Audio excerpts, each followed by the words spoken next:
Very good morning to all of you. Welcome again in home science class. बच्चों, previous class में हमने ads disease के बारे में पढ़ा था। आज का हमारा टॉपिक रहेगा मलेरिया। मलेरिया बीमारी से आप सभी लोग विदित हैं। यह एक प्रकार का बुखार होता है। मलेरिया जो है यह मादा एनोफिलीज मच्छर के काटने से होता है, लेकिन मादा एनोफिलीज मच्छर जो है इसका सिर्फ वाहक है।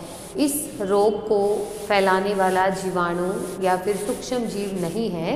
मादा एनोफिलीज मच्छर के द्वारा इस रोग का प्रसार होता है। मलेरिया शब्द जो है दो शब्दों से मिलकर बना है, माल प्लस एरिया। माल का अर्थ होता है अशुद्ध और एरिया का अर्थ है हवा या हमारे आसपास का वातावरण। अगर हमारे आसपास स्वच्छता नहीं है, आसपास का वातावरण अशुद्ध है, तो वहाँ मच्छर बहुत अधिक पनपते हैं और यही मच्छर जो है वो मलेरिया के सूक्ष्म जीव का वाहक होते हैं, उसका प्रसार करते हैं। मलेरिया अभी बताया कि मादा एनोफिलीज मच्छर के द्वारा होता है। यह इसका वाहक है इस रोग का, यह इस रोग को प्रसार करता है। लेकिन मलेरिया जो है वो प्रोटोजोआ संघ के परजीवी प्लाज्मोडियम के द्वारा फैलता है। यह प्लाज्मोडियम परजीवी जो है यह मादा एनोफिलीज मच्छर के अंदर अपना जीवन निर्वाह करता है और अपना आधा जीवन जो है वो मनुष्य के अंदर निर्वाह करता है। मतलब इसका जो जीवन चक्र है वो दो जीवों पर आधारित है। यह परजीवी है। परजीवी का अर्थ ही यही होता है कि वो जीव जो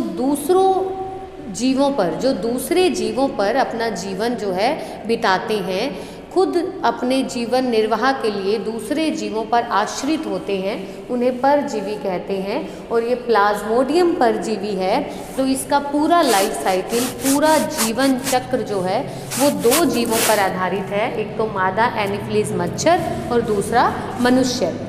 यह अपना आधा जीवन मादा एनोफिलीज मच्छर में व्यतीत करता है और आधा जीवन जो है वो मनुष्य में व्यतीत करता है। और इसी परजीवी के कारण, प्लाज्मोडियम परजीवी के कारण ही हमें मलेरिया होता है। मादा एनोफिलीज मच्छर केवल इसका वाहक है, वो मलेरिया नहीं फैलाता, वो उसका मलेरिया का प्रसार करता है। यह प्लाज्मोडियम परजीवी के कारण फैलता है। नेक्स्ट आता है कि रोग फैलाने वाले जो ये परजीवी हैं, ये प्लाज्मोडियम परजीवी जो हैं, ये कितने प्रकार के हैं, क्योंकि मलेरिया भी अलग अलग टाइप का होता है।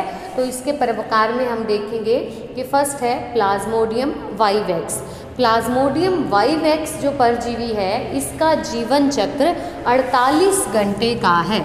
48 घंटे का इसका लाइफ साइकिल है और इस 48 घंटे के अंदर यह अपना कुछ पीरियड जो है वो मादा एनोफिलीज मच्छर में और कुछ पीरियड जो है वो मनुष्य में व्यतीत करता है। और अगर इस परजीवी के कारण मलेरिया होता है तो बुखार हर दूसरे दिन कंपकपी के साथ आता है। नेक्स्ट है प्लाज्मोडियम ओवेल। प्लाज्मोडियम ओवेल जो है इसका जीवन चक्र भी 48 घंटे का है और इसमें भी जो बुखार आता है वो हर दूसरे दिन आता है। तीसरा टाइप है इस प्लाज्मोडियम का मलेरिए। प्लाज्मोडियम मलेरिए, इसका जीवन चक्र 72 घंटे का है और इसमें जो कपकपी के साथ बुखार आता है वो हर तीसरे दिन आता है। नेक्स्ट है प्लाज्मोडियम फैल्सीफेरम। प्लाज्मोडियम फैल्सीफेरम का जीवन चक्र भी 48 घंटे का है और इसमें भी बुखार हर दूसरे दिन आता है। तो ये था प्लाज्मोडियम परजीवी कितने टाइप के हैं और उनका जीवन चक्र और उनसे जो बुखार आता है वो कितने दिन का आता है। तो नेक्स्ट हम कर रहे हैं औषध के कारक। औषध के कारक मतलब किस आयु वर्ग को यह रोग होता है। तो मलेरिया जो है वो सभी आयु वर्ग के लोगों को हो सकता है, लेकिन भारतीय स्त्रियों में यह रोग पुरुषों की अपेक्षा कम होता है, क्योंकि भारतीय स्त्रियां अधिकांशतः अपने शरीर को अपने कपड़ों से ढक कर रखती हैं, इस वजह से यह रोग उन्हें कम होता है। नेक्स्ट आता है जीवन चक्र। हमने पहले डिस्कस किया है कि प्लाज्मोडियम का परजीवी जो है अपना जीवन चक्र दो जीवों में पूरा करता है, एक मादा एनोफिलीज मच्छर में और एक मनुष्य में। तो इसके अंदर 2 प्रकार का ही प्रजनन होता है, अलैंगिक प्रजनन और लैंगिक प्रजनन, दोनों प्रकार का। सामान्यतः एक जीव के अंदर एक ही प्रकार का प्रजनन होता है, या तो लैंगिक या अलैंगिक, लेकिन प्लाज्मोडियम के अंदर दोनों प्रकार का प्रजनन होता है, अलैंगिक और लैंगिक। अलैंगिक प्रजनन जो है वो मनुष्य में होता है और लैंगिक प्रजनन जो है वो मादा एनीफ्लीज मच्छर में करता है। अलैंगिक प्रजनन में एक ही नर मादा अलग अलग नहीं होते, एक ही जीव होता है जिसमें आगे विकास होता है, जबकि लैंगिक प्रजनन के अंदर प्रजनन के लिए नर व मादा 2 जीवों की आवश्यकता होती है। तो इसका जो लैंगिक प्रजनन है वो मादा एनीफ्लीज मच्छर में होगा और अलैंगिक प्रजनन मनुष्य में होता है। तो सबसे पहले हम करेंगे कि मनुष्य में प्लाज्मोडियम परजीवी का अलैंगिक प्रजनन कैसे होता है। तो सबसे पहले जब मनुष्य के अंदर यह प्रवेश करता है प्लाज्मोडियम परजीवी, मतलब कोई मादा एनीफ्लीज मच्छर जिसके अंदर प्लाज्मोडियम परजीवी विद्यमान है, तो वो जब किसी स्वस्थ मनुष्य को काटती है तो उसकी लार में उपस्थित प्लाज्मोडियम परजीवी मनुष्य के रक्त में पहुंच जाता है।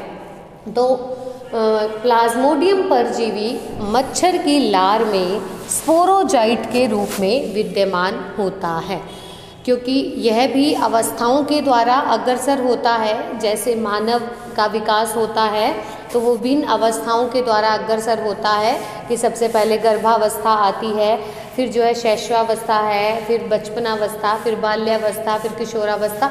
इसी तरह से प्लाज्मोडियम परजीवी भी बहुत सारी अवस्थाओं से गुजरता है और अवस्थाओं के अकॉर्डिंग उसके भिन्न भिन्न नाम हैं। तो जब मादा एनीफ्लीज मच्छर की लार में यह परजीवी विद्यमान होता है तो वो स्पोरोजोइट के रूप में विद्यमान होता है। तो मानव के अंदर इसका जो अलैंगिक प्रजनन है उसे हम विभिन्न अवस्थाओं में करेंगे। सबसे पहली अवस्था आती है पूर्व लाल कणिका अवस्था। पूर्व लाल कणिका अवस्था में जब कोई मादा एनीफ्लीज मच्छर किसी स्वस्थ मनुष्य को काटता है तो उसकी लार में उपस्थित प्लाज्मोडियम परजीवी जो कि स्पोरोजोइट के रूप में है वो मानव रक्त में चला जाता है। रक्त में जाकर यह स्पोरोजोइट सीधा यकृत में चला जाता है, हमारे लीवर में पहुंच जाता है। स्पोरोजोइट के फॉर्म में यह हमारे रक्त में कोई नुकसान नहीं पहुंचाता, यह यकृत में जाकर अपना विकास करता है, गुणन क्रिया द्वारा वृद्धि करता है, विकास करता है। तो यह स्पोरोजोइट जो है फिर ट्रोफोजोइट में बदल जाता है। ट्रोफोजोइट में बदल जाता है।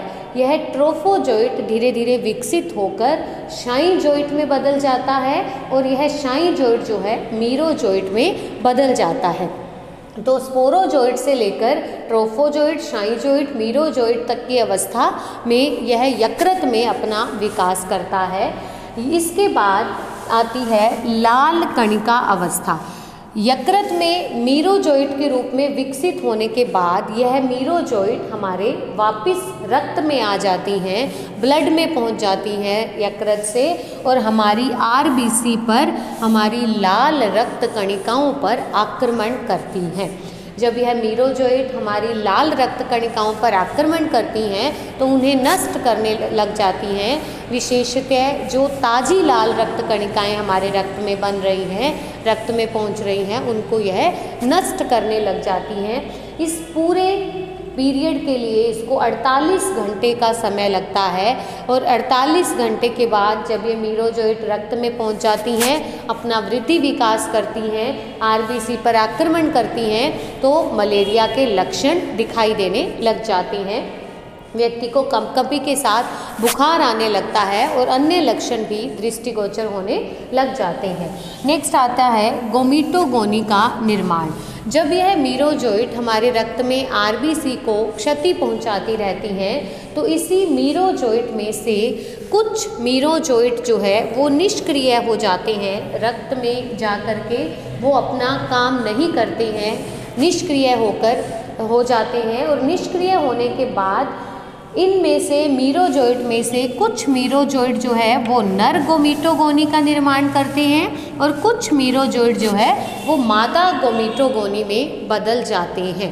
नर और मादा गोमीटोगोनी का निर्माण मानव रक्त के अंदर हो जाता है और इस अवस्था के अंदर, गोमीटोगोनी की अवस्था के अंदर, ये रक्त में वापस पड़े रहते हैं और किसी मादा एनोफिलीज मच्छर के काटने का इंतजार करते हैं। जब वो मच्छर इस मलेरिया वाले रोगी को काटता है तो उसके रक्त से नर गोमीटोगोनी और मादा गोमीटोगोनी जो है वो मच्छर में चले जाते हैं, मच्छर के पेट में, उसकी लार के द्वारा मच्छर के पेट में पहुंच जाते हैं। तो नेक्स्ट क्लास में हम मादा एनोफिलीज मच्छर के अंदर जो लैंगिक प्रजनन है उसके बारे में करेंगे कि प्लाज्मोडियम परजीवी का लैंगिक प्रजनन मादा एनोफिलीज मच्छर में कैसे होता है।